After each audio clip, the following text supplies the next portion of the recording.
Good evening, ladies and gentlemen. Welcome to the finale of the 3-Minute Thesis Symposium 2019 here at Nanyang Technological University, Singapore.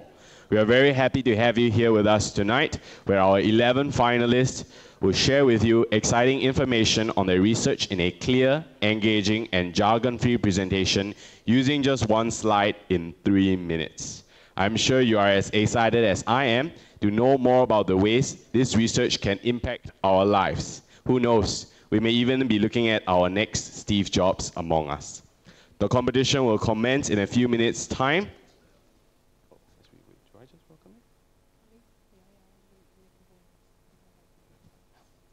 Ladies and gentlemen, let us all put our hands together to welcome our guest of honor, NTU's President, Professor Subra Suresh.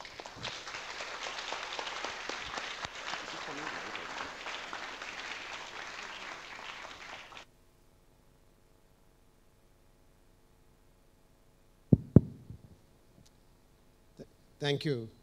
Good afternoon, everyone. Let me congratulate all of the finalists who are here for the 3-minute thesis presentation.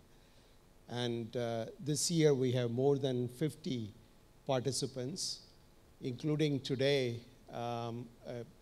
In the 50 that participated earlier, there were also postdocs. So it's not just PhD students. Postdocs also participated.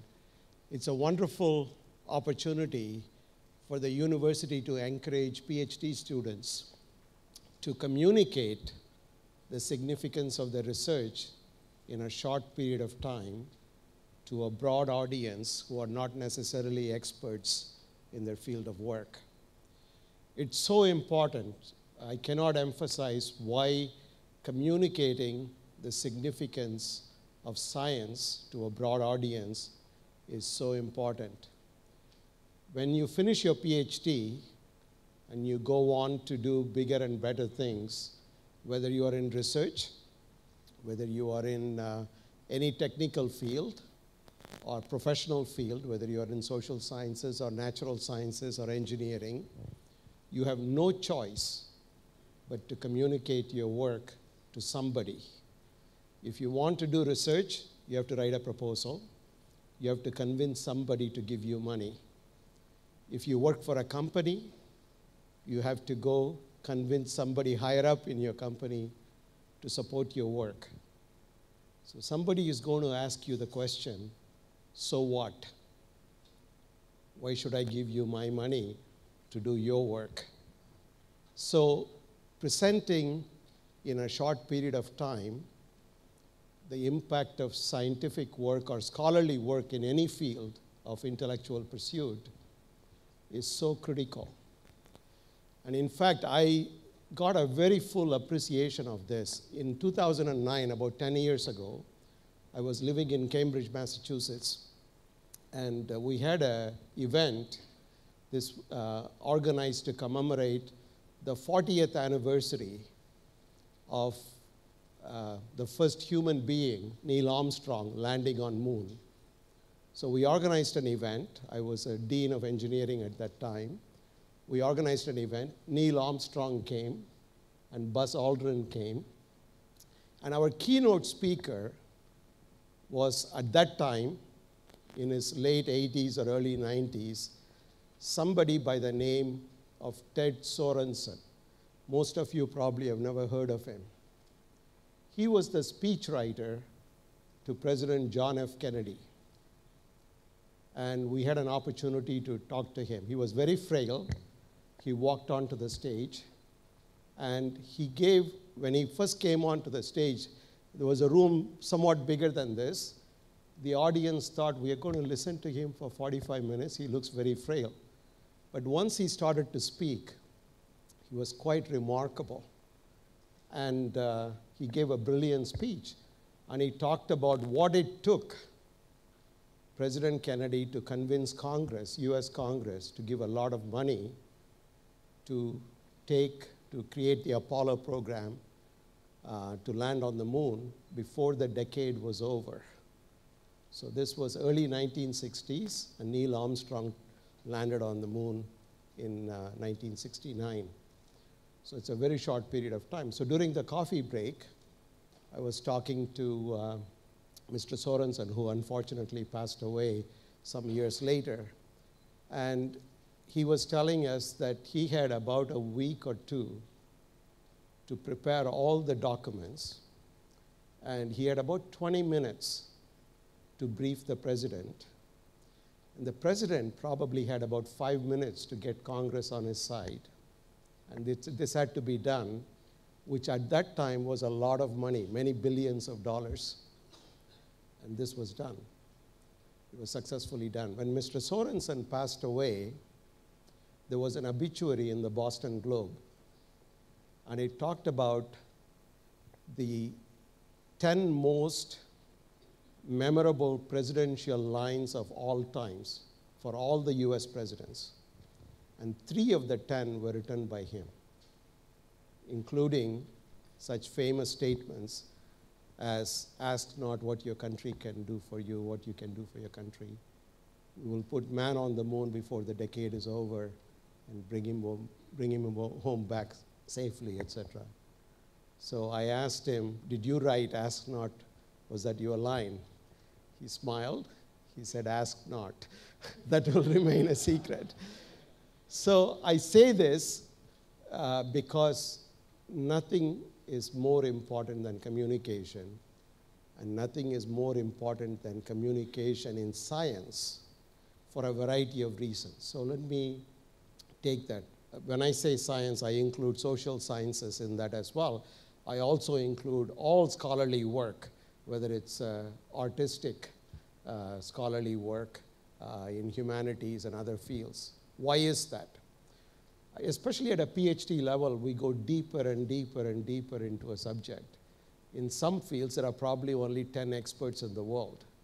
And if we can go through an entire career of 40 years or 50 years and can communicate only with 10 people, it'll be a waste of talent and waste of resources. That's the first one. Secondly, invariably, most of the scholarly work is funded by taxpayer money somewhere. And it is our duty to convince the taxpayers why they should give the taxpayer money to pay for what seems like curiosity-driven scientific or scholarly pursuit. And it's very important for us to articulate this. There is a third reason, especially now at the beginning of the 21st century, where most of you who are in your 20s doing your doctoral or postdoctoral work will spend most of your career in.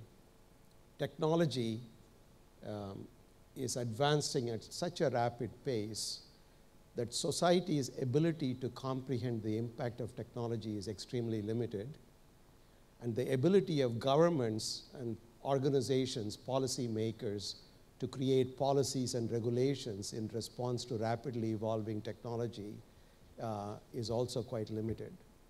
As a result of this, it's even more important now than it was 20 or 30 years ago to communicate the importance of scholarly work, especially academic work, to the general public. And that's why events like this, a 3-minute thesis presentation, is extremely critical as a necessary step in preparing you for a lifetime of inevitable communication that is required for your success. In a previous job that I had, I was thrown into this without formal training. When I was director of the US National Science Foundation, it was required that I had to testify to the US Congress, US elected officials 3 times a year, twice to the House and once to the Senate on the budget. And I used to have in my back pocket, the testimony was 3 hours, so they could ask anything on video camera, which was telecast live, and you can never fully prepare for it because you don't know what's coming your way.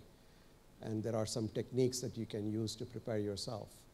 But more than that, invariably they give you a set of talking points, a 20-second talking point, a 1-minute talking point, a 20-minute talking point, and a 3-hour spiel and you get prepared for all of this. In the event, especially in a place like Washington or Singapore or Berlin or any place, when you are head of an agency, you run into the head of state, and you have only 20 seconds, and you're in the elevator, and you want to get a point across. How do you get across? Something that's very important. You don't want to have a laundry list of 50 things. You have one point that you want to get across. So it's very important that communication, both oral communication and written communication, be an integral part of a well-balanced education, not just graduate education, but equally undergraduate education. And lastly, many of you doing PhDs or postdoctoral work will end up in academia. In academia, one of the fortunate things that we have is the ability not only to speak to audiences frequently, but also to teach, and teach to much broader cross-section of undergraduate students.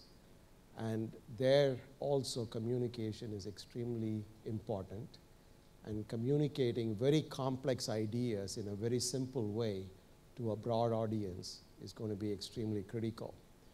And sometimes things are very difficult and you need to communicate. There is a famous joke about a professor who wrote a book, and students who complained that, "Professor, your book is very difficult to read." And his response was, "It was very difficult to write." Whether it's difficult to write or difficult to articulate, it's important for us to make it as simple as possible to a broad audience. So with that, I want to congratulate all of you who have reached the finals today. I wish you good luck in your presentations. And I want to encourage all the PhD students, even those who are not participating this year, to consider participating in future years so that this can become an integral part of what we do routinely on our campus.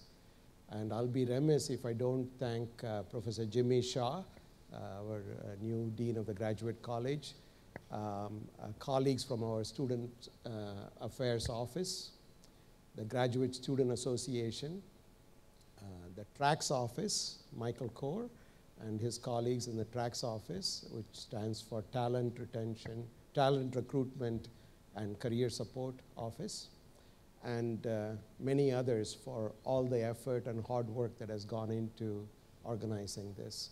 So thank you very much. Thank you, Professor Suresh, for that inspiring speech. Good evening, Professor Suresh, guests, participants, ladies and gentlemen. Welcome to the NTU 3-Minute Thesis Symposium 2019, 3MT finale at Nanyang Technological University, Singapore. My name is Kelvin, a third-year undergraduate student at Aerospace Engineering, and I will be your MC for tonight. Presenters are given the challenge to condense and present their work to a non-specialist audience in an understandable manner within this short period of time, making the 3-minute thesis competition an exciting intellectual challenge that anyone can enjoy. The first 3-minute thesis competition in NTU started in 2013, and over the years it has developed and evolved. In 2016, NTU also hosted the inaugural 3MT Singapore, and today we are all very fortunate to watch the unfolding of the 7th edition of the 3-minute thesis challenge.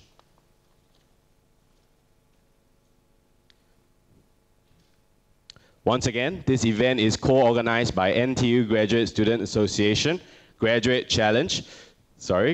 College, with strong support from Student Affairs Office, the Talents, Recruitment and Career Support Office, TRACS, and the Teaching, Learning and Pedagogy Division, TLPD. During the presentations of the 3-minute thesis competition, the candidates must ask themselves the following questions for their presentations. What questions they are solving in their research, why they are asking these questions, how they are going about answering these questions, what they are likely to find, what they have found, and lastly, how to capture all of this in a very succinct presentation and present it in an understandable manner to a general audience. I would also like to clarify that the 3MT is not about merely reducing research presentations to 3 minutes or simply reading it out from the research papers. It is about communicating and distilling key messages out of one's research, which can sometimes be filled with jargons and scientific terms, into a clear presentation that can be understood and appreciated by almost anyone. The finalists today have gone through the early heats, which was held on the 29th of March, and they have fought valiantly to pass through the early stages of the competition to finally emerge here today. As such, I kindly implore you, the audience, to give your most sincere appreciation and support for the finalists during their presentations. Please join me and give them the loudest applause they deserve.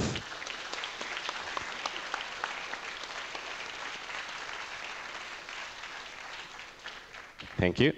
Of course, the competition will not be complete without the panel of judges who will be giving scores to our finalists today. For the final round of this competition, our honorable judges for today are Dr. Peter Luca, Head, Teaching, Learning and Pedagogy Division.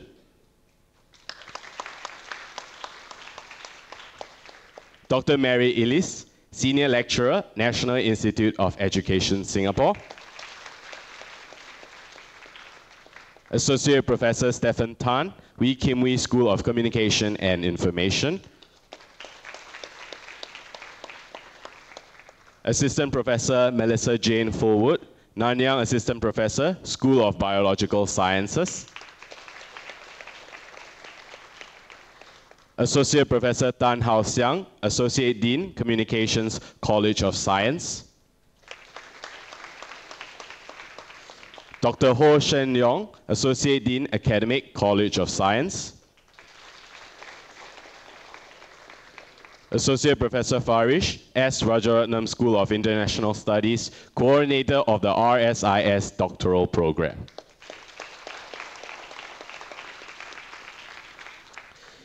Today, there is also an Audience Choice Award, and the winner will be determined by you, the audience, via voting.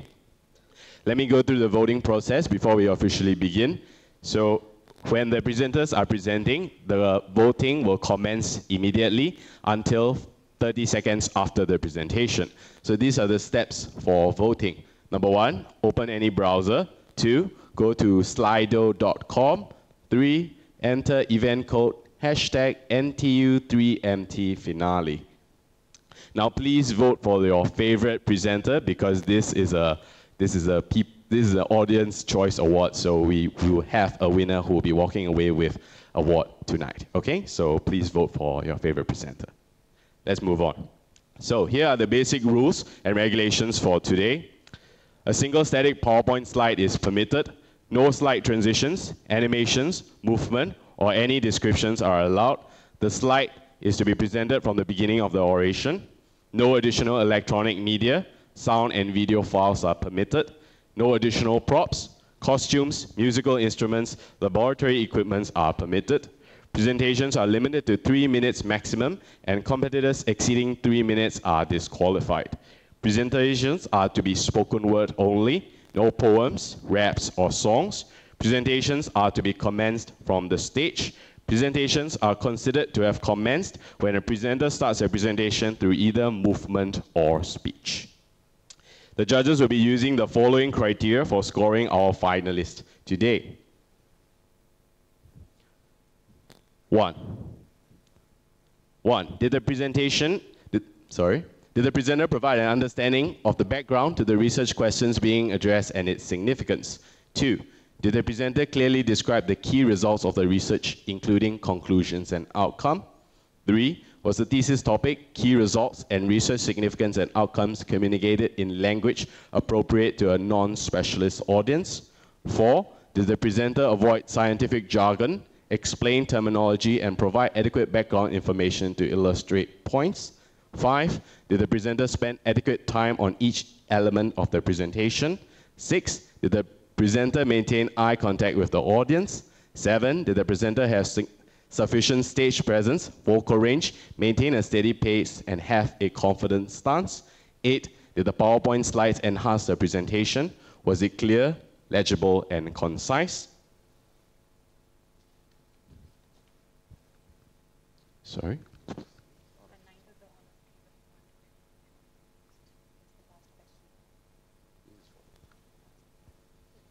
So the following criteria are given on a score of 5, 1 being the lowest and 5 being the highest. For the last criteria of overall presentation and overall comments, this is given on a judging score on a scale of 10, 1 being the lowest and 10 being the highest. Today, we have our 11 finalists sitting with us in the front row, and let us commence our competition officially.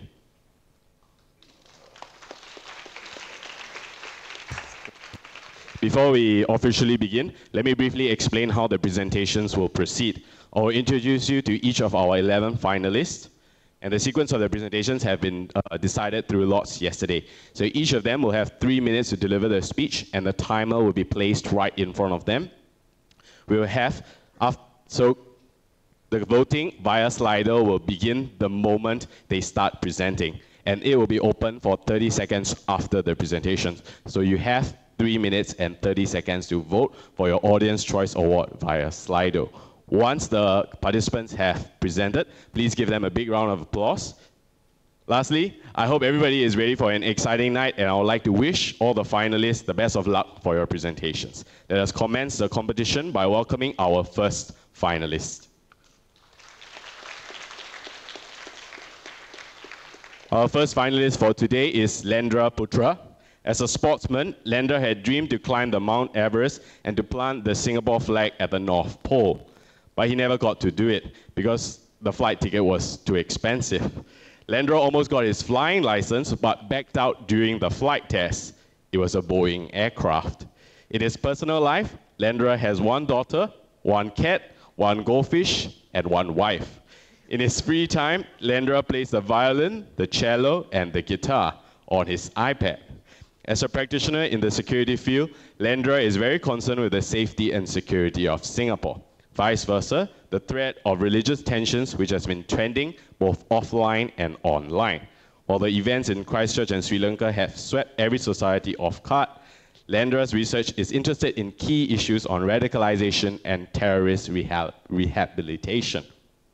Last but not least, Lendra also feels that the movie Avengers Endgame should be 4 hours long instead of 3 hours. Finally, let us all welcome Lendra.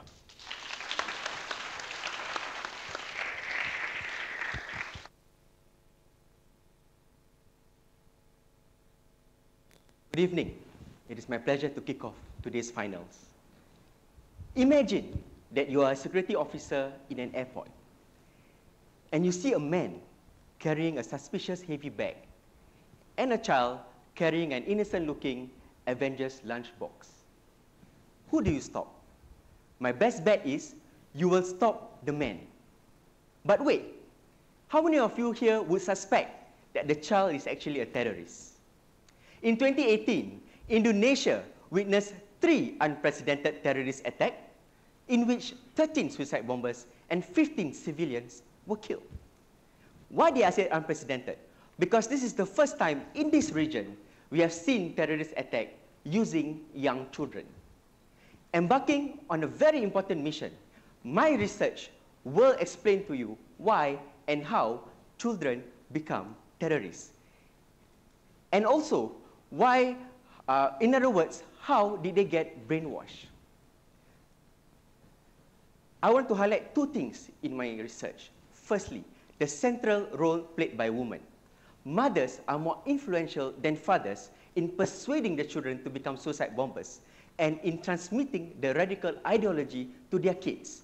This is interesting because fathers are actually more active in terrorism-related activities. Secondly, I want to highlight there is a persuasive cultural norm for children to become obedient to their parents. Now, this is very impactful in persuading the children to become suicide bombers. Through fieldwork, interviews, and observations of children of terrorists in Indonesia, I would like to contribute to this under-researched topic of children and terrorism, especially in this part of the world. Using the examples of LTTE in Sri Lanka, Boko Haram in Nigeria, and the Palestinian child soldiers, I want to show that children and terrorism is a very important topic for us. Now, why should you be concerned about my topic? And why should the Singapore government take notice about my research. Firstly, I do not want to see the day where children in nursery schools and kindergarten to go through metal detectors. And secondly, with the defeat of ISIS, we are seeing ISIS fighters returning to their homeland. And mind you, some of these fighters are children. And some of these children are born in the conflict zone. And lastly, although Singapore is facing a declining birth rate, I do not think that this is the kind of baby boom that Singapore wants. Thank you. Thank you, Lendra, for their wonderful presentations. Slido will be open for the next 30 seconds, so you may commence voting for your Audience Choice Award.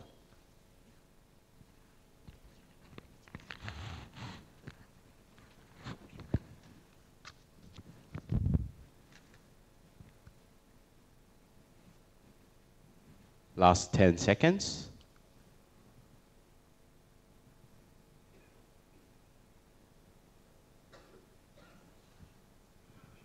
All right, time's up. So let us move on to our next finalist of the evening, Ms. Samyukta, a third-year graduate student in the School of Chemical and Biomedical Engineering. Her research focuses on development of therapeutic molecules for cardiovascular disease treatment. Let us all put our hands together to welcome Ms. Samyukta.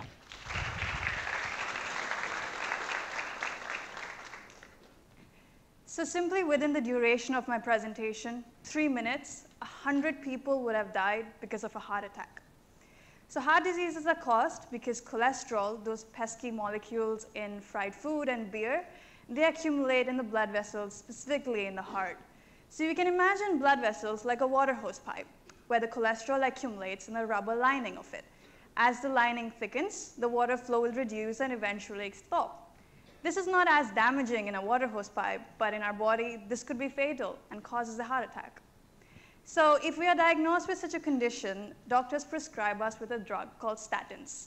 It's an age-old drug that maintains the cholesterol levels in your blood. However, there are severe side effects, and one of them being that you have to take the statin for the entire period of your lifetime.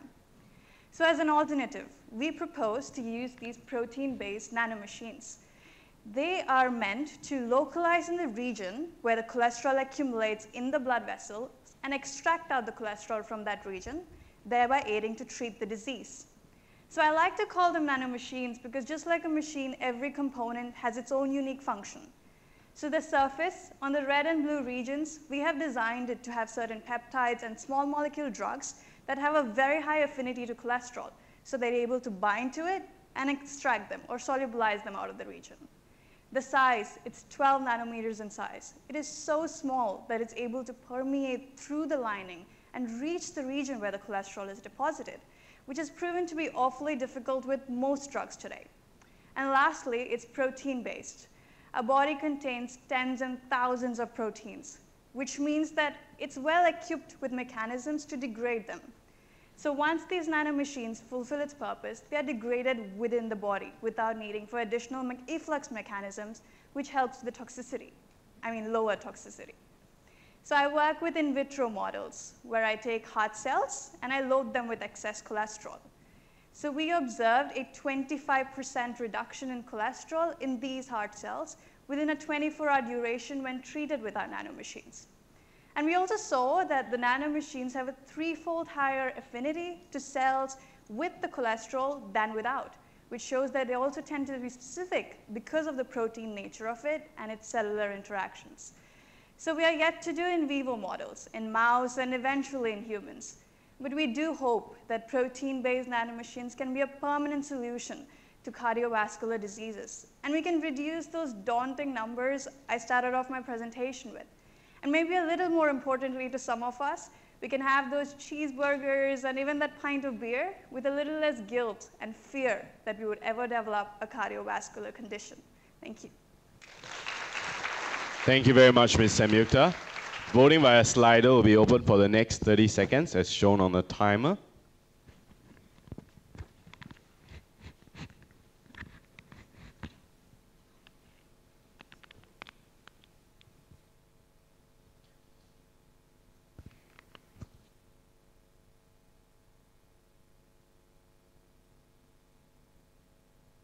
Last 5 seconds.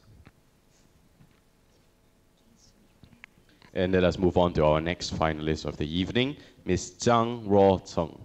Ms. Zhang received bachelor degrees from NTUGSA in 2015 and continued her PhD studies after that. Her research interests cover photoacoustic sensing and imaging for biomedical applications. She won the first prize in NTU Graduate Research Showcase in 2018, and in her spare time, she likes traveling, reading, and doing sports, including boxing, tennis, and badminton. She also enjoys playing the guzheng, a traditional Chinese musical instrument. During her undergraduate study, she joined the NTU Chinese Orchestra and served as guzheng leader. She feels excited to participate in 3MT and share her research with all of you. Let us all put our hands together to welcome Ms. Zhang Ruo-Cheng.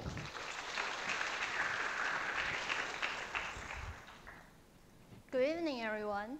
Are you familiar with the scenario shown in the top left picture? Have you ever seen your family or friends do so? Actually, this kind of finger prick testing is a daily routine of diabetic patients, and they have to repeat such painful procedure for 5 to 10 times a day to manage their diet, exercise, and treatment. 1 in 11 adults worldwide has diabetes, and the annual cost of testing strips is over $700 per patient, which may be a heavy economic burden to their family. So imagine how much they suffer from daily blood testing just because there is no established non-invasive glucose sensors yet. And my research is to fill this gap by developing such a non-invasive device. But how? My answer is by listening to the light, which is called photoacoustic technique. As the name suggests, it combines the merits of good contrast and deep penetration offered by optical and acoustic methods in a way that shining a pulsed laser beam on the skin, it will penetrate into blood vessels and absorb by blood to generate thermal expansion and form ultrasonic wave. The ultrasound signal will then be collected by a receiver for post-processing. The whole procedure is non-invasive and pain-free. However, there are a lot of other interfering components in blood, like water, fat, and melanin. Hence, specific wavelengths that is strongly absorbed by glucose must be selected, together with advanced signal processing algorithm to extract glucose information. Besides, to miniaturize the whole device and reduce the cost, integrated circuit design is needed to realize the entire function on a palm-sized board. To summarize, my research is cross-disciplinary, including physics, signal processing, and electronic engineering. The final product will bring huge social and medical impact. With my research, diabetic patients can easily know their glucose levels by simply putting the sensor on skin or clipping on fingers. And my research will help them to reduce pain and have economic burden to improve the quality of their lives. Although non-invasive glucose monitoring still remains a holy grail in the field, we'll never stop the effort to create a needle-free world for 500 million diabetic patients. And we'll show them no pains, yes gains. Thank you. Thank you, Ms. Zhang, for that wonderful presentation. Voting via Slido will open for the next 30 seconds. So please vote for your Audience Choice Award. Also, this event is being live screened on Facebook. So if you do have friends and family members who want to watch the event, they can go ahead on the 3MT Facebook page to watch the event. Last 10 seconds for the voting.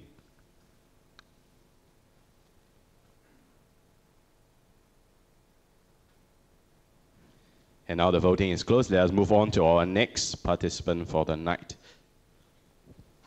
Fan Kwang Jiachong, GC.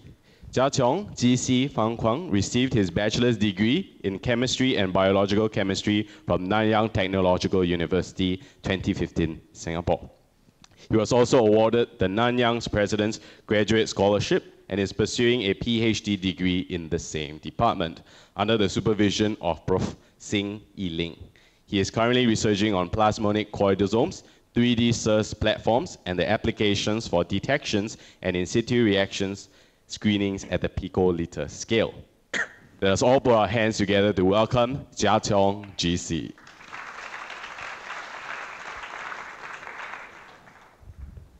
Okay, good evening, ladies and gentlemen. First of all, please don't panic. I'm not going to spoil the new Avengers movie for you guys. But I just want to say that this hero I put on the slide, he's Ant-Man, and he's a very important character in this movie. Right, brother, you just watched yesterday, Leandra, right? Okay, so his superpower is the ability to shrink himself from the size of a human to the size of an ant. And he's also able to shrink his whole big research lab down to the size of a carry-on luggage. So as a chemist, I also like to do the same. I also like to shrink my chemistry lab down to something smaller. And the first reason is for safety. So we all know that chemists like to do this kind of dangerous and explosive reactions. That's why I prefer to do them at a much smaller scale, which is safer. And the second reason is to cut down the cost, materials, and reaction energy.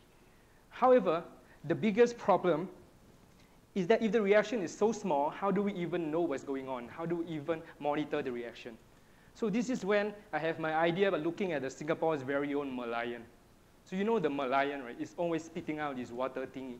And this water contains a lot of this water, tiny water droplets, which is only micrometer in size, which is the perfect candidate to do a microreaction.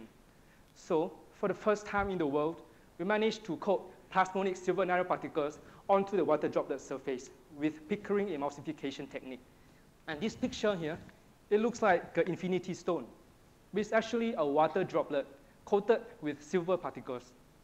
And now you can imagine that these silver particles is like a superhero suit that gives superpower to the water droplet.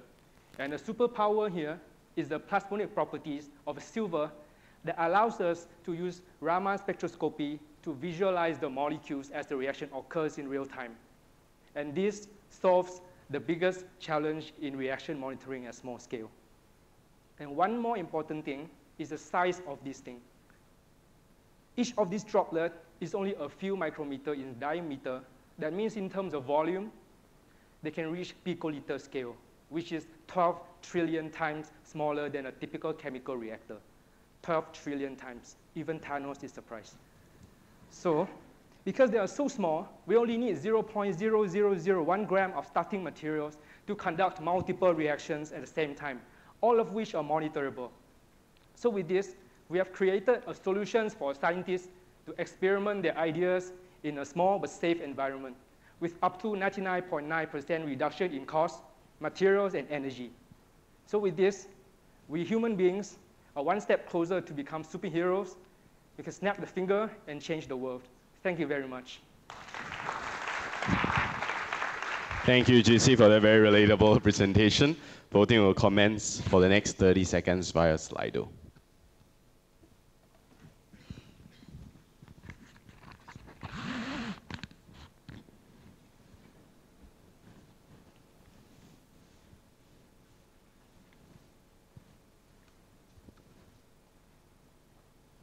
Last 5 seconds. All right, let us move on to our next finalist for the night, Ankur Sharma. Ankur is a third-year PhD candidate at the School of Biological Sciences, Singapore. For his PhD, Ankur is exploring the epigenetics of liver under the supervision of Assistant Professor Amartya Sanyal. Ankur likes to play cricket, chess, and badminton. Ankur is also an avid reader and run motivational blogs. Through this 3MT presentation, he wishes to explain the complex details of fatty liver disease and his findings to the general audience. Let us all put our hands together to welcome Ankur Sharma.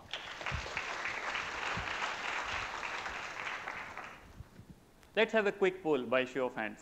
How many of you know someone obese or overweight? Almost everyone.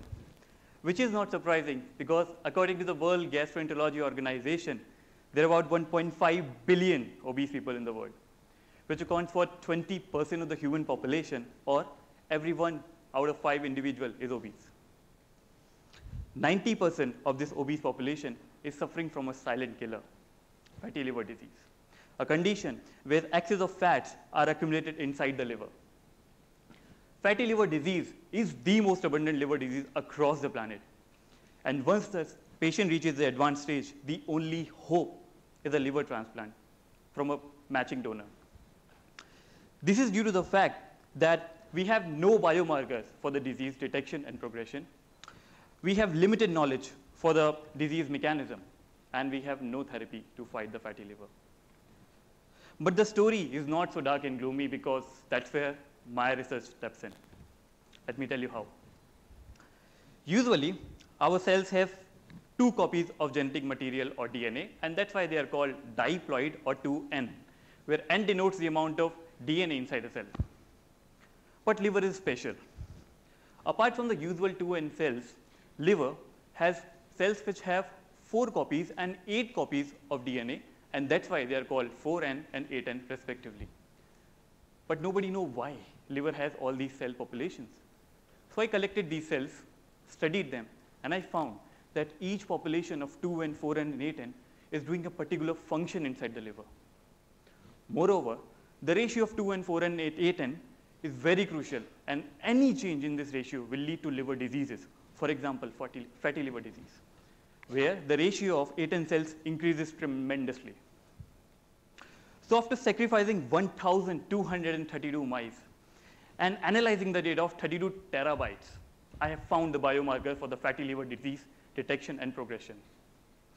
Using these biomarkers, I'm trying to connect the dots for the disease mechanism. And once we establish this, I believe that we can develop a therapy to fight the fatty liver, so that nobody will die waiting for a liver transplant. The take-home message from my presentation is in the title of my slide. Let me decode it for you. How well you live depends on how healthy is your liver. And the duration of your liver life depends upon the choices of the food you prescribe. Namaste. Thank you very much, Uncle, for that wonderful presentation. Voting will commence via Slido for the next 30 seconds.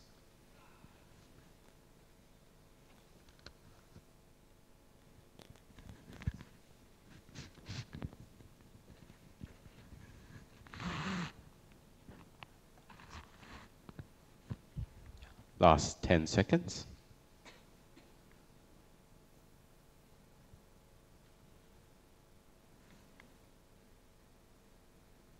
Let us move on to our next finalist for the night, George Christian Potrivitu. George Christian is an aerospace engineering graduate of a military school in Bucharest, Romania, and a holder of a double master's in space science and technology. He is currently pursuing a PhD in plasma physics and space electric propulsion at the Space Propulsion Center of the National Institute of Education, Singapore. His research and work on space technologies and satellite plasma propulsion systems has brought him to 6 countries in Europe and Asia. He values the scientific importance of plasma propulsion and is looking for innovative designs that could solve the small satellite market's growing need for thrust solutions. He loves to cook and is a big enthusiast of opera and a ballet lover. He also likes to swim and paint. Let us all put our hands together to welcome George Christian Potrivitu. Have you ever wondered what's the sun and every other star in the universe made of? Or what's that strange light that comes out from the back of Millennium Falcon and propels Chewbacca and Han Solo through the endless universe? Well, the common denominator for all is called plasma. And during the last 6 years, I've been working with this exciting state of matter. Indeed, it is the 4th state of matter and the most abundant in the universe, since every single star is made of it. Back in the 50s, some extraordinarily smart scientists thought about a way of harnessing plasma in order to propel satellites and spacecraft. My research is focused on developing innovative, low-power space plasma propulsion systems in order to enable many more missions for the small satellites, known as CubeSats. But what actually is plasma? Well, by adding energy, a solid can be transformed into a liquid. And by adding even more energy, a liquid vaporizes into a gas. Now, you can create plasma if you add even more energy to a gas until you break up almost all the atoms and form a soup of equal numbers of negative charges known as electrons and positive ones, or ions. This soup is dynamically creating and responding to electric and magnetic fields. It is why I like to call it a living organism. You're going to ask me, how do I actually make use of plasma to propel the satellites? The answer resides in the fascinating technology I am developing called the hole thruster. A cross-sectional view will reveal that a hole thruster has a rather simple design, containing an anode, a discharge channel, a magnetic system, and a cathode. The main purpose of the cathode and the anode is to create a strong electrical discharge. Now, when the fuel atoms passes through this discharge, they ionize, and the magnetic field will further confine the newly created plasma. By extracting the ions out of this plasma and accelerating them in the electric field to velocities up to 45 kilometers per second, we produce thrust. These velocities are more than 20 times higher than the velocities produced by the classical chemical systems. The plasma engines I am developing, manufacturing, and testing in large vacuum facilities are able to enable many new missions for the small satellites around the Earth, towards other planets, or even asteroids. They consume so much less fuel that they can run continuously for up to several years. Moreover, the hollow cathodes I am developing consume the lowest power level compared to any other commercially available cathodes on the market nowadays, up to 30% less. But why should we venture out into the harshness of space? When I think about this, I always have in mind the words of Konstantin Tsiolkovsky, the father of rocket science. The Earth is indeed humanity's cradle, but we should not stay in our cradle forever. Thank you very much. Thank you very much for that wonderful presentation. Voting will commence via slider for the next 30 seconds.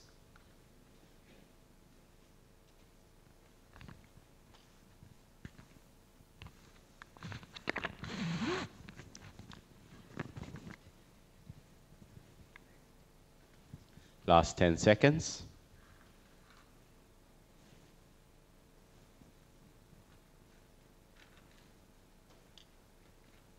Let us move on to our next finalist of the night, Vikas Reddu.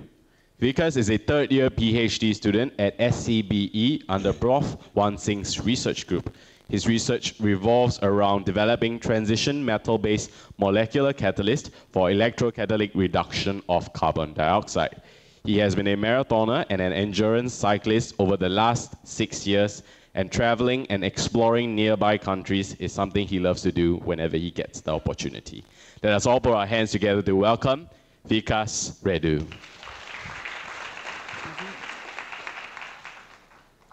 Recently, a friend of mine got married, and when he asked me for suggestions for his honeymoon, I told him, you should visit Maldives.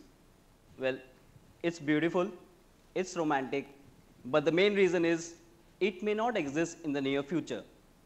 Now, most of you may wonder why. Why won't it exist? Well, the polar ice caps are shrinking as their ice has been melting away rapidly, leading to sea level rise across the world. And because of this water level rise, hundreds of coastal cities and islands like Maldives will face flooding. Do we know the reason for this? Who is the culprit? Well, it's an outcome of climate change due to global warming. And it's not a problem only for these cities and islands. It's a problem for you, me, and this entire world. Our Earth is getting hotter as the average global temperature is on a rise, primarily due to an increase in the concentration of carbon dioxide into the atmosphere. And our industries, our agriculture, and various other human activities release this gas, and it has reached at a level which has never been witnessed before. Have we reached to a solution yet about this problem? Well, there are many ways to tackle this issue, and one of the ways is by a technique called electrocatalysis, and that is what I am working on for my PhD. Electrocatalysis makes use of special materials called electrocatalysts, which can convert carbon dioxide to something else when they are used under electricity. Now, one must understand that carbon dioxide is a very, very stable gas, and its conversion to anything else is not easy. Therefore, we developed novel nanomaterials which can act as catalysts, and are capable of converting carbon dioxide to a desired fuel. When carbon dioxide come into contact with these nanomaterials, a complex mechanism of electron and proton transfer takes place, which can ultimately convert carbon dioxide to an industrially relevant fuel or raw material. The electricity which we use in the process allows us to overcome the stability of the gas. Once this technology matures, it will allow us to pull carbon dioxide back into the recycle loop, and we will be able to use it over and over again. And once, because of this technology, the electricity which we get harnessed from renewable sources of energy, that makes this entire process sustainable. Our technique serves as a beacon of hope for the solution of this global climate problem. Thank you. Thank you, Visakas, for the presentation. Voting via Slido will be open for the next 30 seconds. Once again, this event is being live screened on Facebook. You can find it on NTU Graduate Student Association page. So if you have any family or family members or friends who want to watch this event, please ask them to stay tuned at this webpage, NTU Graduate Student Association. Last 5 seconds for voting via Slido. And let us all move on to the next finalist of the night, Gopi Tejasri. This is Gopi Tejasri from India. Gopi is a third-year PhD student at Nanyang Environment and Water Research Institute, IGP. Gopi loves the concept of water reclamation, and hence she is doing her PhD in the same domain. Before research, she likes to do public speaking, read books, sing, and dance. Let us all put our hands together to welcome Gopi Tejasri.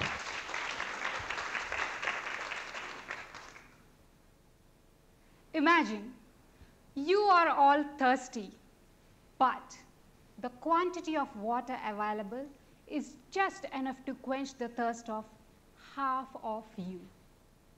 How would it feel? Ladies and gentlemen, according to World Health Organization, by 2025, half of the world population is going to suffer from water scarcity. Improper water usage, climate changes, and population growth are found to be the primary reasons for the crisis. As an environmental engineer, I'm concerned about the improper usage of water. So my project deals with overcoming the water stress by recycling and reusing. I've targeted the colored wastewater generated by textile industries, the third most global water polluters. In 2013 alone, 13 million tons of textile wastewater was discarded across the globe. What if this water is recycled and reused within the very industry that produced it? That largely reduces the water scarcity that we are facing, making more water available for human consumption. However, synthetic dyes are stable to sun, sweat, and soap, hence they are stubborn to decolorization. Heavy dosage of salts, like table salt, are used to maximize the dye fixation to the fabric. Typically, the salt concentration can shoot up to 200 grams per liter in the waste dye stream. That's 6 times the saltiness of seawater. Given these challenges, there is a necessity to find a technique that is economical, eco-friendly, and effective at the same time. Bacteria are found to be the right candidates for this. I have identified a bacteria that eats away the dyes for its survival while removing the color from the water, just within 72 hours. For example, our brain releases happy hormones when we are cheerful and sad hormones when we are heartbroken. Similarly, bacteria release different enzymes in different situations that help them remove the color from the water. I hope to ensure that the decolorized water is safe to reuse in the next phase of my research. I believe that my research on color removing bacteria will help reduce the water scarcity that we are facing right now. I also envision a future that isn't darkened by the bright colors of our clothes. Thank you. Thank you, Gopi, for that wonderful presentation. Voting via Slido will commence for the next 30 seconds. Once again, the instructions for voting are on the screen. Open any browser, go to slido.com, enter event code hashtag NTU3MT finale.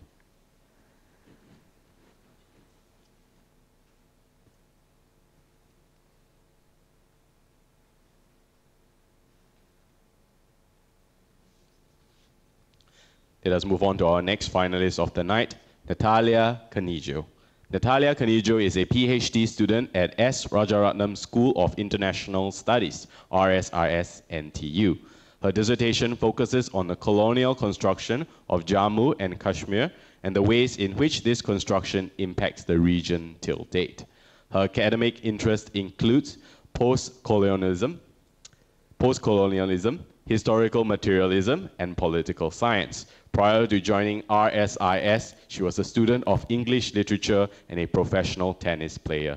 Let us all put our hands together to welcome Natalia Canijo.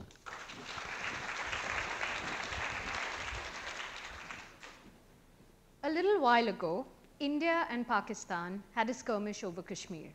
To be more precise, they had another skirmish over Kashmir. Kashmir is paradoxically a constant dispute for both these nations since their birth in 1947. But my research attempts to push the lens further back to Kashmir's first encounter with colonialism. My research question, therefore, is how do official and unofficial processes of colonial state-making impact the way in which we look at Kashmir and its inhabitants today? What that very long and complex sentence means is I'm trying to understand how this map in the top right corner of my slide became this all-you-can-eat buffet on my left and your right. So that's my thesis in a sentence, but I have you here for 3 minutes, so I'm going to keep talking. There are two key themes that anchor my research: critical history and identity. Critical history is a process of re-evaluating historical events that have brought us where we are today. And identity is something that's so personal, we've built nations around it. Identity is something that is a product of that history. But what happens when your identity is silenced, when your identity is marginalized, and when you're not allowed to perform your identity? Let me show you. When you think of Kashmir, you think of two things. You either think of a colonial-style Airbnb, Happy Vacation Valley, or you think of a conflict zone. What is missing in both these images is a human Kashmiri subject. Kashmir is constantly debated. It is in the media. It is always spoken about. But when is it spoken from? My thesis attempts to understand how an entire region and its inhabitants lost their voice after they were first sold by the British Empire for 7.5 million Nanak Shahi rupees. Yeah, property rates are higher now. Why does this matter? Because, in the words of someone better than me, as Maya Angelou said, history, despite its wrenching pain, cannot be unlived. But if faced with courage, we need not live history again. So it matters because the story of Kashmir, while unique, is also the story of disputed regions all across the world that have a desire for recognition. Kashmir was given to us. It's our colonial legacy. But if we don't use tools of the present to critically reflect on the past, history will hold us guilty of creating 100 more Kashmirs. Thank you. Thank you, Natalia, for that presentation. Voting will commence for the next 30 seconds.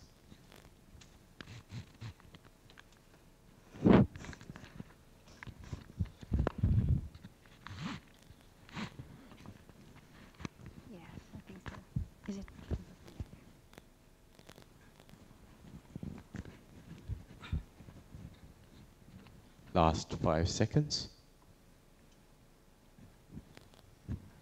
Let us move on to our next finalist of the night, Marty Hinoales. Marty Hinoales is a first-year PhD student in the IPE program of the S. Rajaratnam School of International Studies, RSIS. An economist by profession,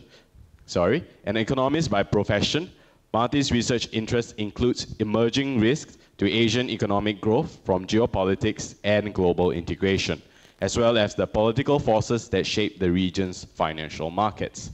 She holds a bachelor degree in economics, a master's degree in finance, and several years of research work at the Asian Development Bank. Let us all put our hands together to welcome Marty Hinoales. Take a look at the 3 images in the slide and let me ask you a simple question. How many tragedies can you see in this slide? Most of you will say only one, the big picture, which is a picture of a devastated village in the Philippines when Haiyan struck us in 2013. Houses without roofs and that message, we need food, help us, not unlike what you see in your zombie films. But the purpose of my thesis is to show you that there is not just one, but 2 tragedies in this slide. The big photo and what is symbolized by that photo at the bottom right. What is that photo? It's a photo of a relief bag distributed post-Haiyan with the name of the politician who funded it plastered on it. Now, compare it with the box above it with a generic name. My thesis takes these as a prime example of how politics can sometimes masquerade as aid. And critical to my research question, why are there countries in Asia, like the Philippines, who are always found financially broke when it comes to disaster aid money?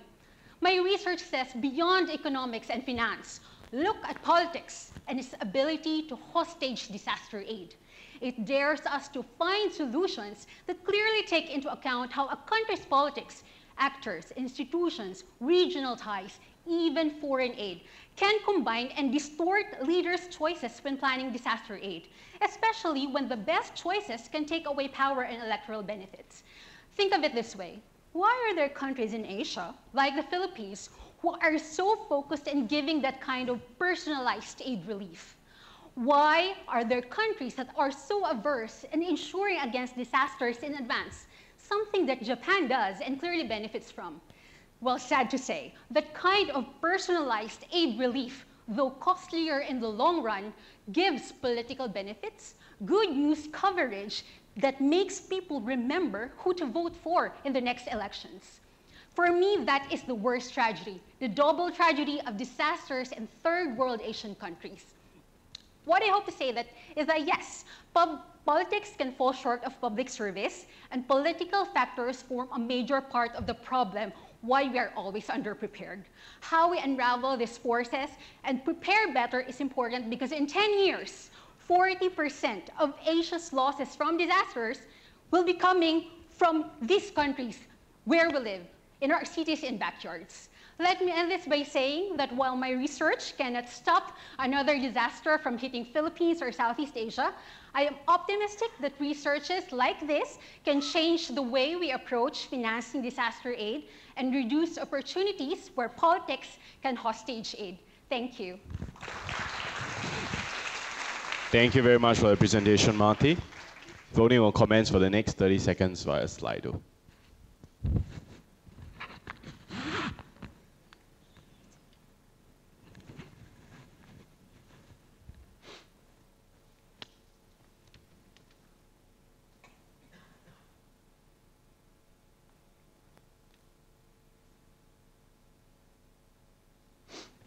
Last 5 seconds. Let us move on to our last finalist for tonight, Antarip Sharma. Antarip is a third-year PhD student from IGS working on biosensors. An engineer by training, a would-be scientist by profession, and a novice traveler by passion. Antarip hails from the land of the tea, Assam, in the northern eastern part of India. A ferocious news consumer and an avid food enthusiast, when not working in the lab, he prefers going out with his friends. Let us all put our hands together to welcome Antarip.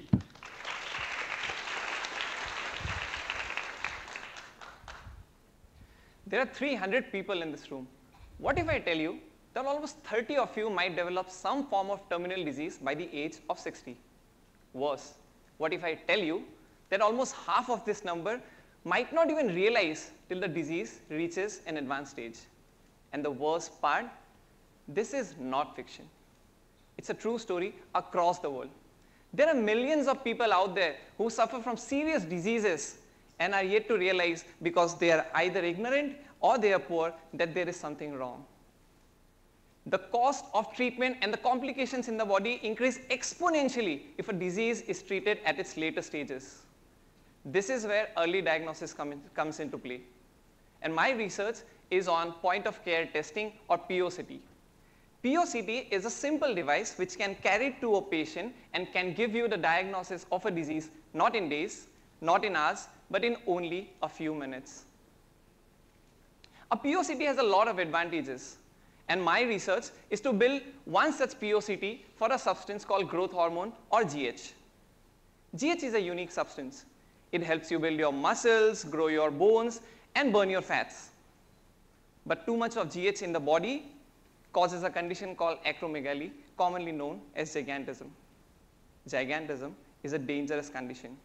It manifests slowly in your body and eventually causes a lot of stress on your skeletal and your cardiovascular system. Less than half the people suffering from this condition make it beyond the age of 40. My device works on a functionally modified membrane which specifically binds to GH present in your body. All you need to do is take a little bit of blood from a patient, put it on my device, wait for a few minutes, and if there is GH present, then voila, there is a color change. Now imagine the kind of possibilities this kind of a device can open up. My device is not just effective, but it is pocket friendly as well. It costs less than $5 to make one such device. And the best part, it can be translated to diagnose other biomolecules. Imagine the kind of possibilities that this kind of a device can give if commercialized. My device can be used to detect so many other diseases and not just GH. We recently published a study in a well-reputed journal, and our paper was well received.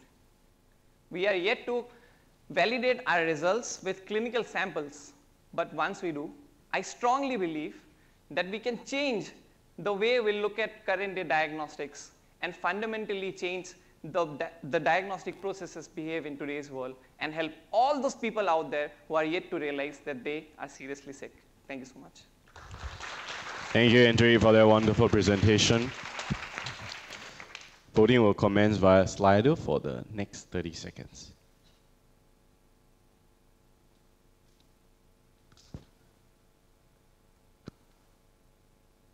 Once again, here are the instructions on the screen.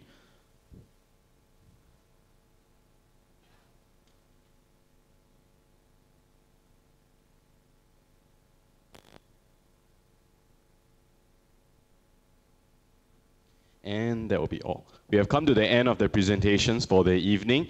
Let us all give our presenters one more big round of applause for their fantastic presentations. May I now invite the judges to join to the left for decision of the winners for tonight. Judges, please. May I now invite Professor Seah, Dean of Graduate College, to give his vote of thanks. Professor Seah, please.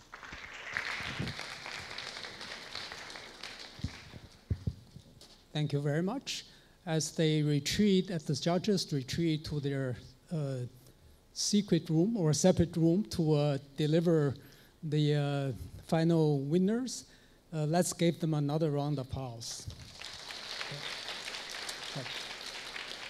Certainly a very exciting event. I'd like to thank all of you for coming. And I think this is a full house and a very exciting event.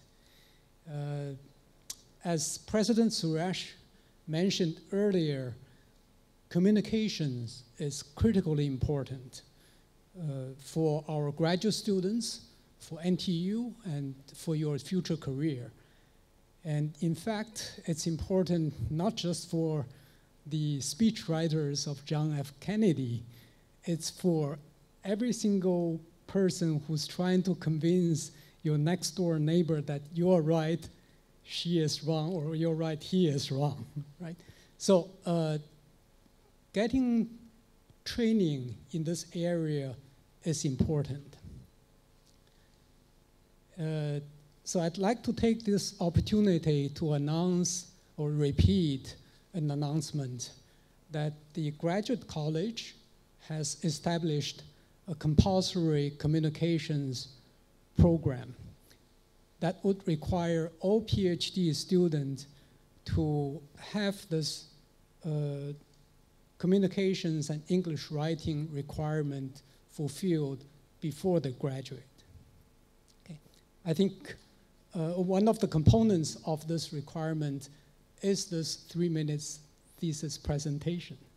So if you have enjoyed this today, as I do, I'm sure in the future there will be many opportunities for you to enjoy such kind of event. And I certainly look forward to seeing all of you over here. But before I finish, I need to thank a few people. This event would not happen without the participation and support of these people. First of all, a big round of applause for our finalists.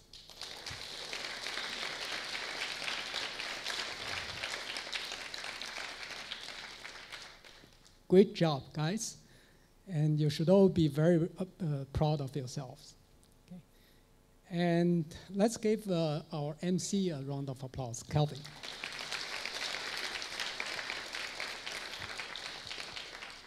And the main organizers, I think Alan Hun is with the judges, and our representative from GSA, Garima. Give them a round of applause. Several units at NTU partnered with us to organize this event.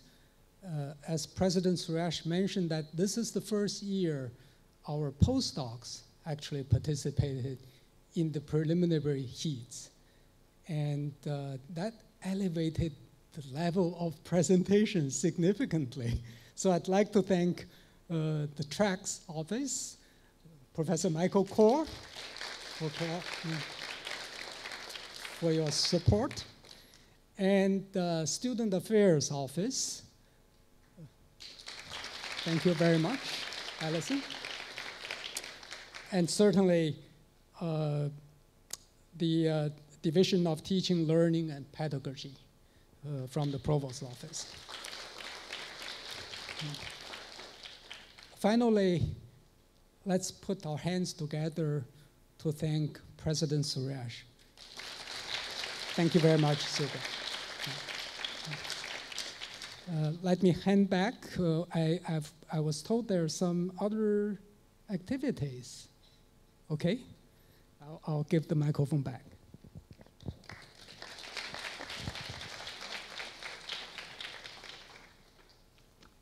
Thank you, Professor Seah.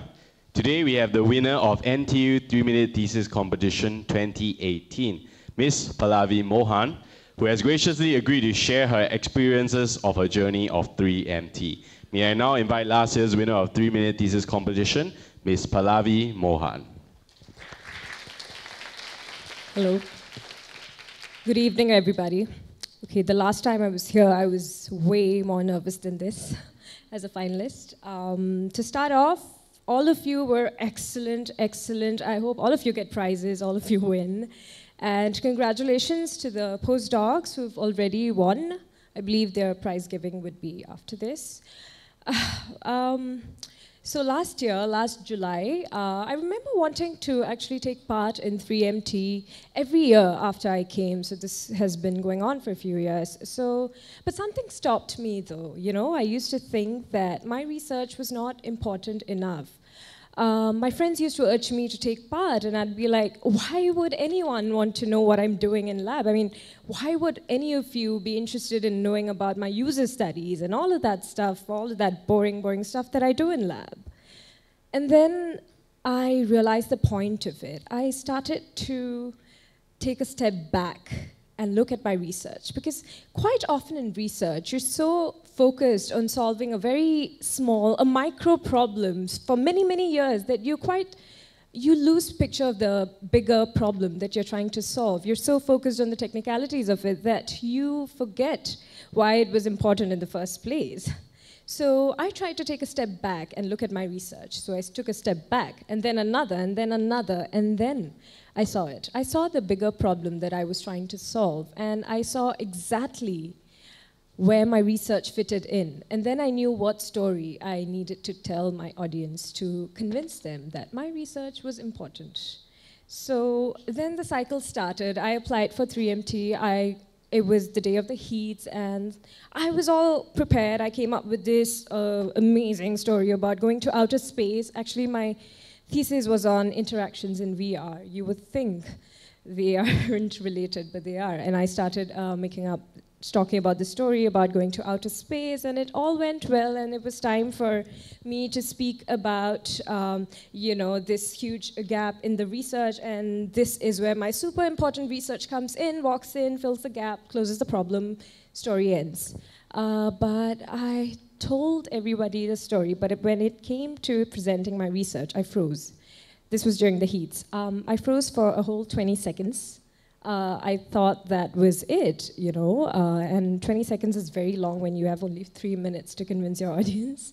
So I thought that was it. I was out of the competition, but somehow, I don't know, I got through, and this probably wouldn't have happened if I'd frozen at any other point in the competition. But I made it to the prelims, and then before I knew it, it was the finals. And on the morning of the finals, I was super nervous and anxious and unsure and losing confidence all over again and all that. And on top of that, I have crippling bouts of stage fright, so I tremble on stage for the first few seconds, and when it's just 3 minutes, I have to take care of it very, very well. So I remember one of my friends called me up to wish me luck, and she said this, she told me, you like teaching kids, so go out there, go on the stage, have fun, imagine they're all kids that you're very excited to teach. So boy, this advice worked wonders for me, because even 10 seconds before the presentation, I was thinking to myself, okay, you're going to teach the kids, you're just going to teach them, they're just kids, they're just trying to understand you. And then I came up, and I had a lot of fun on stage that day. And yes, and to my surprise, I also ended up winning it, and also the People's Choice Award. And after that came 3MT Singapore, and again, that was a very different experience because I saw a lot more diversity in the amount of research and the kinds of research that came in and the areas of research. It was a very exciting experience for me. Although I did not win the prize there, I did win the People's Choice Award there again. And this taught me something very important, the whole process of this, that people actually cared about my research, not just mine, but if you present it well enough, people care about your research. And I think in the process of convincing other people to realize the importance of my research, I realized it myself. I think everybody, all the finalists, everyone who has ever participated in 3MT has gone through something of this sort at some point or the other. It could be when you were, thinking of a story to tell for your thesis, or if, it could also be the moment when you see the dawn of understanding on the faces of your audience, when that moment when that research finally falls into place and it's clicked with the other people around you. So it's that moment which is my biggest takeaway from 3MT and the entire competition. And the point of the whole thing is not about winning or not winning. It's about realizing that your own research is important, and even if it's little, these little gaps actually, these little contributions that you make actually are necessary to fill in the gaps of the very big picture, ultimately. So I think that's what 3MT has been about all along. So yeah, it was a great, great experience for me, as I'm sure it was for all of you. So all the best for all of you, and all the best to everybody here. Thank you for graciously listening to my recollections. Thank you. Thank you, Ms. Mohan, for that insightful sharing. Now we have a surprise for the audience. We would like everybody to check for a surprise note left under your chairs. There are some lucky ones where you will win something. So you can go ahead and proceed to check if you have any lucky slips under your chair. If you do, You have to stand up and wave the slip to us. And you have a surprise. Do anybody have it? There? Okay, if you have it, you have to stand up and wave the slip, and our wonderful attendees will come to you. I think you have to wave higher. Oh, over there? Over there? There's a few over there. Yeah, lucky. Congratulations for...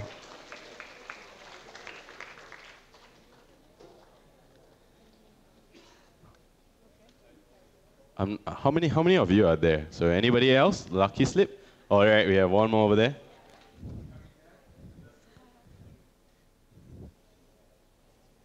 Okay, we have quite a number of lucky. Oh, you win an NTU cap. Wow, that's cool. Okay, we have one more winner for the night.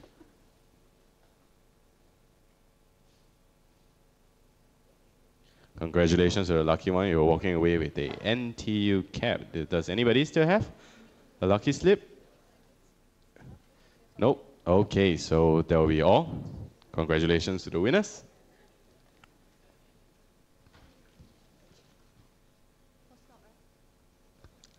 Now let us move on to our prize presentations. As we announce the winners of the NTU 3-Minute Thesis Competition 2019, I would like to congratulate the finalists once again for making it to the final round and giving us such insightful and enjoyable presentations. I'm sure the audience had a great time listening to your presentations. And before I announce the winners of this year's 3-Minute Thesis Competition, let us all give our presenters one more round of warm applause for their hard work.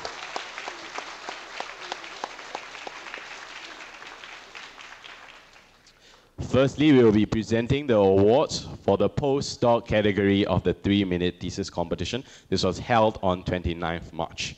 May I now invite Professor Michael Kaur to present the prizes to the winners for the postdoc category. Professor Michael Kaur, please.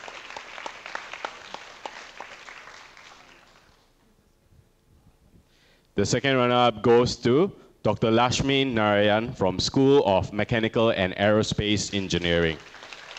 Dr. Lakshmi Narayan is a Gopalakrishnan NTU Presidential Postdoctoral Fellow in MAE. He finished his PhD in the Indian Institute of Science, where he worked on understanding the mechanisms that cause failure of bulk amorphous metals and alloys when they are subjected to stress. Currently, he has turned his attention to metals and alloys fabricated by 3D printing. One big round of applause for Dr. Lakshmi Narayan, please. The first runner-up goes to Dr. C.V. Liam from School of Physical and Mathematical Sciences. Dr. Saw William from School of Physical and Mathematical Sciences. I'm so sorry. Dr. Saw is a mathematical physicist who worked on Albert Einstein's general theory of relativity. His PhD dissertation is related to 2 Nobel Prizes in Physics, 2017 and 2011. After that, he returned to NTU as a postdoctoral research fellow, switching into working on real-world urban complexity problems like our NTU bus bunching conundrum. Dr. Saw William, please. Last but not least, we have the winner from the postdoctoral category, and it goes to Dr. Charu Goel from the Photonics Institute. Dr. Charu Goel is a research fellow in the Photonics Institute. She received her PhD in fiber optics from Indian Institute of Technology, Delhi, India. She has over a decade of academics in academia and research. She specializes in optical fiber-based devices, microstructured fibers, and lasers. Dr. Goel is passionate about working on human-centered projects and developing suitable technological solutions. Dr. Charu Goel, everybody. Thank you, Professor Saw, for presenting the prizes.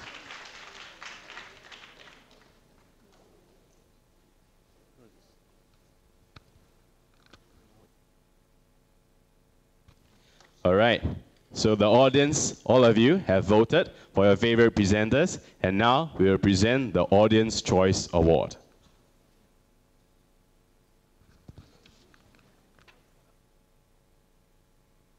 May I now invite Prof. Seah to present the Audience Choice Award.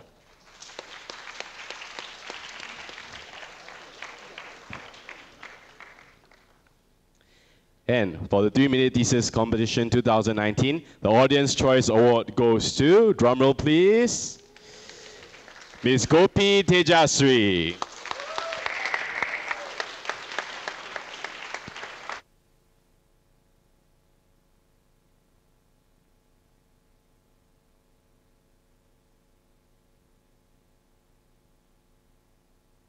Thank you, Prof. Sia. Now, to present our winners for 3-Minute Thesis Symposium 2019, may I now invite Professor Subra Suresh to present the prizes. Professor Suresh, please.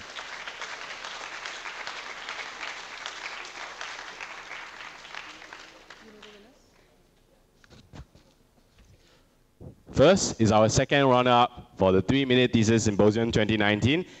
And the second runner-up goes to, drum rolls please, George Christian Potrivitu. George, please.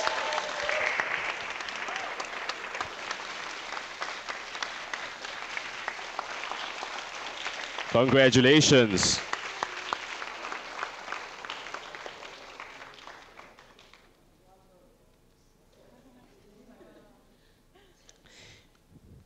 May I now present the first runner-up for this year's 3-Minute Thesis Symposium.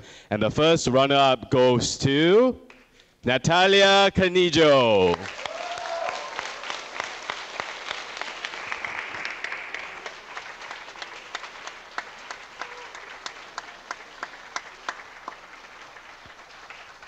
Congratulations, Natalia.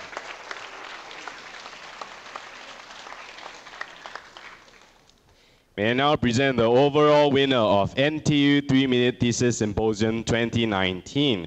And the winner for NTU 3-Minute Thesis Symposium 2019 goes to Marty Hinoales. Congratulations, Marty.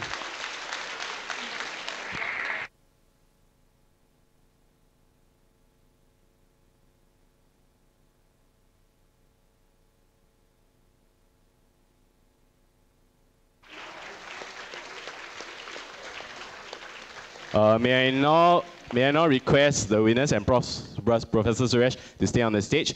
May I now invite Prof. Sia and Prof. Kaur and all the finalists for a photo taking session in front of the stage.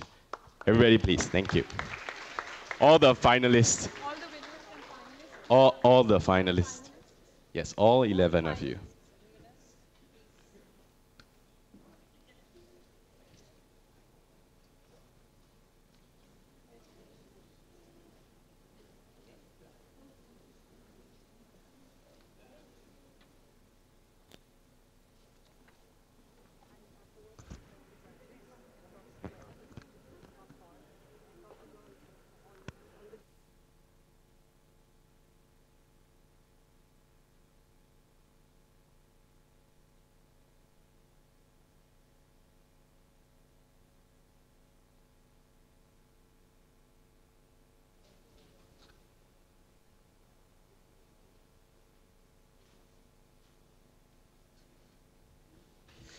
May I ask the three profs to remain on stage? Prof. Sia, Prof. Kaur, and Prof. Suresh, please stay. The finalists, please return to your seats. May I now invite the judges for a photo-taking session on the stage? Judges, please. Can I have a big round of applause for the judges for deciding our winners for tonight?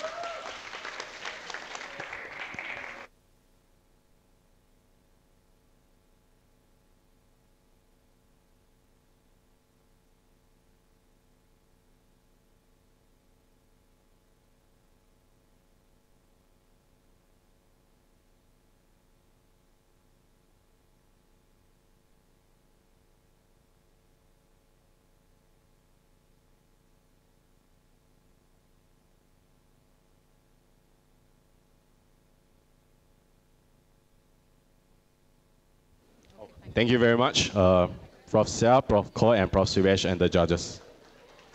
Please give them one more round of applause for gracing this event.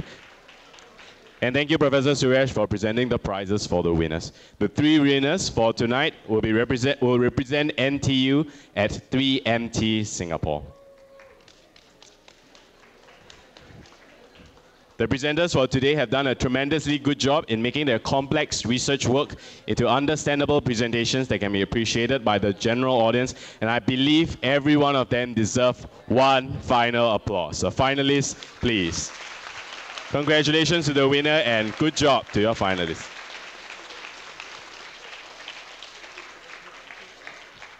After the event, I would like to invite everybody for dinner reception outside.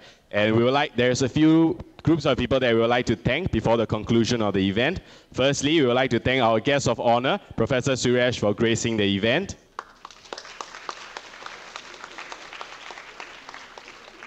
We would also like to thank the Graduate College Student Affairs Office and the Talent Recruitment and Career Support Office, TRACS, and the Teaching, Learning and Pedagogy Division, TLPD, for supporting and making this event possible. And of course, the organizers of the NTU Graduate Student Association, who have been working tirelessly to make this event a reality.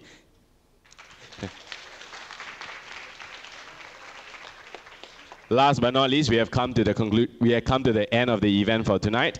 My name is Kelvin, and I hope every single one of you had a wonderful evening at the finale event of NTU 3-Minute Thesis Symposium 2019. Have a great evening.